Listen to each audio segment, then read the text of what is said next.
Hello everyone, welcome back to my channel. और आज के पीडीएफ से हम लोग 40 क्वेश्चंस करने वाले हैं। ऑलरेडी हम 10 क्वेश्चन इस पीडीएफ से कर चुके हैं और आज के बचे हुए हम क्वेश्चंस इस वीडियो में करने वाले हैं। तो यहाँ पे आपका जो क्वेश्चन नंबर 11 है, इसमें है आपको सही स्पेलिंग बतानी है। तो इसमें अंतर्धान है, वो आपकी सही स्पेलिंग हो जाएगी। वैसे हम जनरली अपने वर्ड्स में बोलते हैं अंतर्ध्यान, लेकिन अंतर्धान इसकी सही स्पेलिंग हो जाएगी। अगला प्रश्न है, उदित उदय गिरी मंच पर रघुबर बाल पतंग। इसमें आपको वो बताना है, अलंकार बताना है। कौन सा अलंकार है? तो इसमें आपका रूपक अलंकार हो जाएगा। उसके बाद हमारा प्रश्न संख्या 13 है, जे रहित गति दीप की कुल कपूत गति सोए, बारे उजियारी करे बढ़े अंधेरों होए। तो बारे यहाँ पे मतलब बचपन और बुढ़ापे से लिया गया है। तो यानी एक शब्द में दो मतलब छुपे हुए हैं, तो यानी कि यहाँ पर श्लेष अलंकार होगा। और 14th है, जो क्रोध है वो किस रस का स्थायी भाव है, ये आपको बताना है। तो रौद्र रस का स्थायी भाव है क्रोध। क्वेश्चन नंबर 15 है, अन्वय का संधि विच्छेद कीजिए। तो अन्वय का संधि विच्छेद क्या होता है, ये आपको बताना है। तो इसका जो हमारा संधि विच्छेद होता है अनु जमा अय।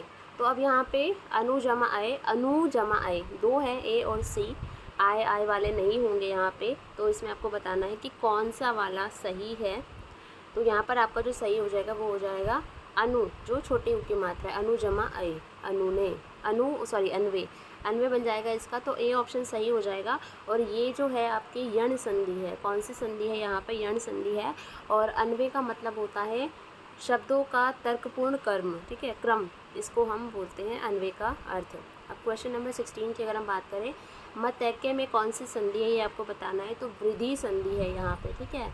यहाँ पे जो है मत जमा एक के जब आप मिक्स करोगे तो अ और ए मिलकर आई बन जाएगा। तो यहाँ पे जो हमारी वृद्धि संधि हो जाएगी, ठीक है, मात्राओं की बढ़ोतरी हो जाएगी मतैक्य।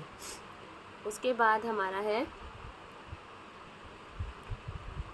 प्रश्न संख्या यहाँ पे हमारी 17 है। अब 17 में पूछा है, जिस छंद में वर्णिक या मात्रिक प्रतिबंध ना हो वह छंद क्या कहलाता है। तो उसको हम मुक्त छंद कहते हैं।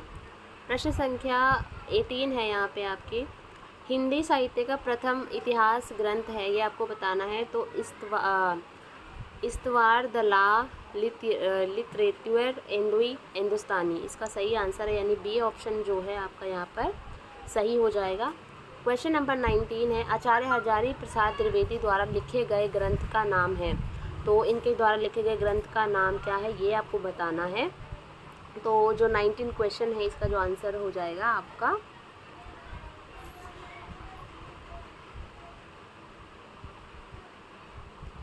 इसका उत्तर हो जाएगा आपका बी।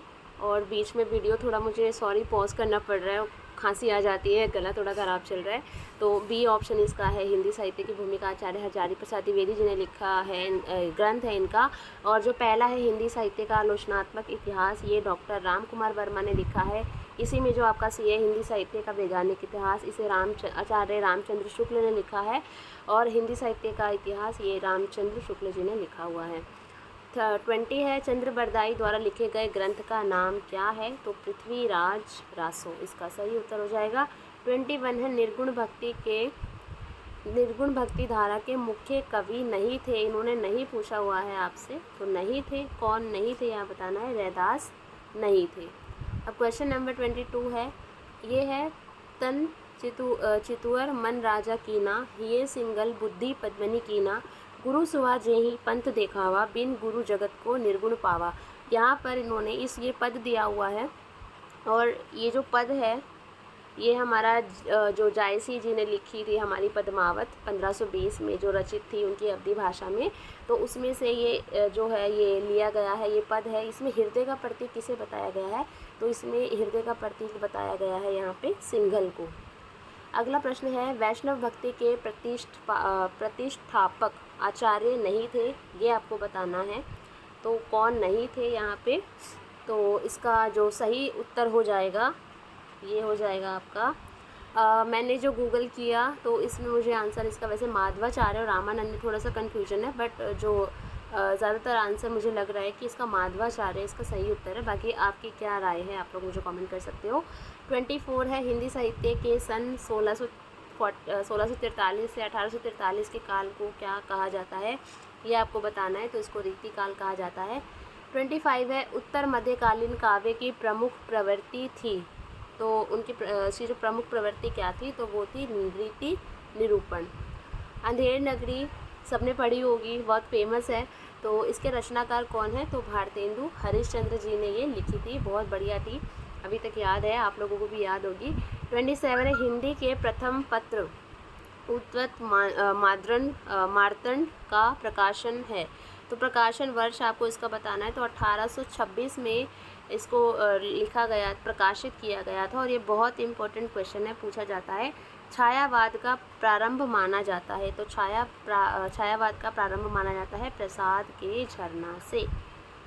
उसके बाद 29 है छोड़ दुमरों की मृद छाया, छोड़ प्रकृति से भी माया, बाले तेरे बाल जाल में कैसे उलझा दूं लोचन, छोड़ अभी से इस जग को।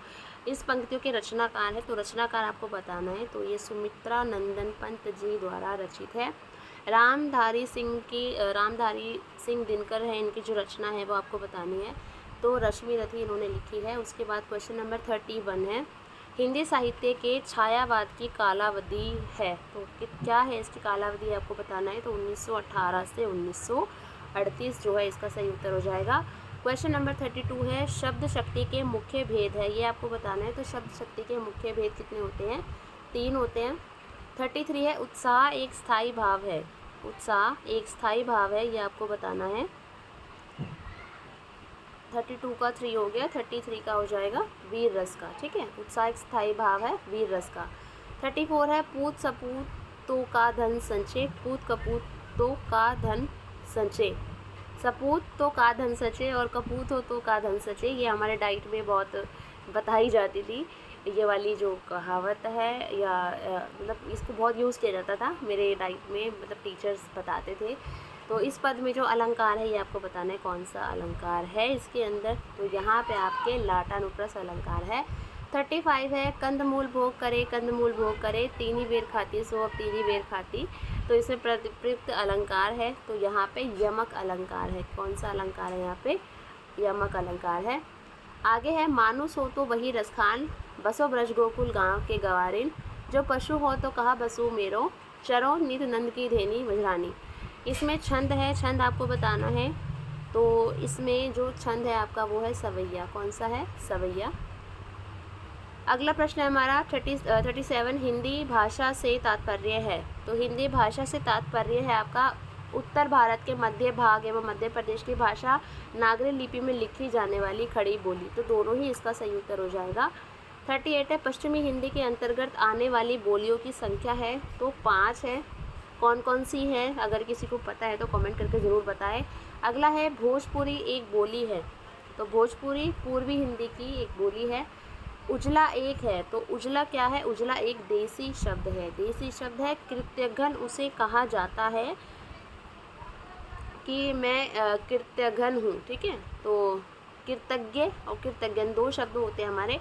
तो कृतज्ञन किसे कहा जाता है, किया हुआ उपकार नहीं मानता, किया हुआ उपकार मानता है, परोपकार करता है या घृणित कार्य करता है, ये आपको बता। तो यहाँ पे किया हुआ उपकार जो नहीं मानता उसको कृतज्ञन बोलते हैं, और जो किया हुआ उपकार मानता है उसको कृतज्ञ बोलते हैं। तो यहाँ पे आपका 4th ऑप्शन सही हो जाएगा। संविधान द्वारा हिंदी को राजभाषा का दर्जा प्रदान किया गया था, ये आपको बताना है। तो इसका जो सही उत्तर हो जाएगा वो हो जाएगा 14 सितंबर 1942 का। अब 43 की अगर हम बात करें, आकाश कुसुम होना, ये मुहावरे हैं और इनका हमें अर्थ बताना है यहाँ पे आपको। अब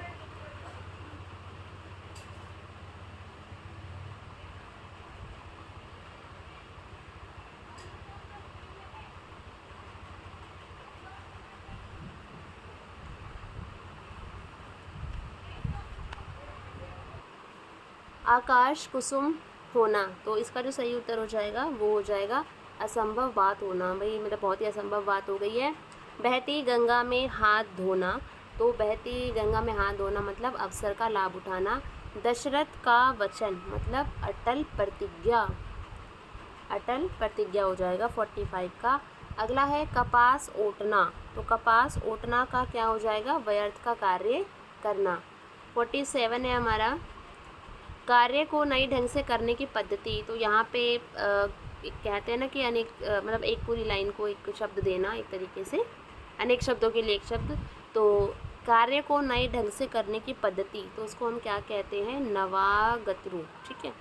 अगला प्रश्न है 48, वह स्थान जो पृथ्वी चंद्रमा सूर्य आदि के मध्य में स्थित हो तो वो क्षितिज कहलाता है। और उसके बाद हमारा है जिज्ञासा का मतलब क्या होता है, आपको ये बताना है। तो जिज्ञासा का अर्थ जानने की इच्छा रखना, जिज्ञासा कहलाता है। और गंतव्य, लक्ष्य जहाँ जाना है, कि हमारा गंतव्य स्थान कहते हैं ना। तो ये हमारे 50 क्वेश्चंस थे और बाकी की वीडियोस भी मैं अपलोड करूँगी, तो इसके लिए प्लीज़ आप मेरे चैनल को सब्सक्राइब कर लें ताकि आपको नोटिफिकेशन मिल जाए कि कब मैंने वीडियो अपलोड की है। और thank you so much everyone, don't forget to like share and subscribe. Thank you.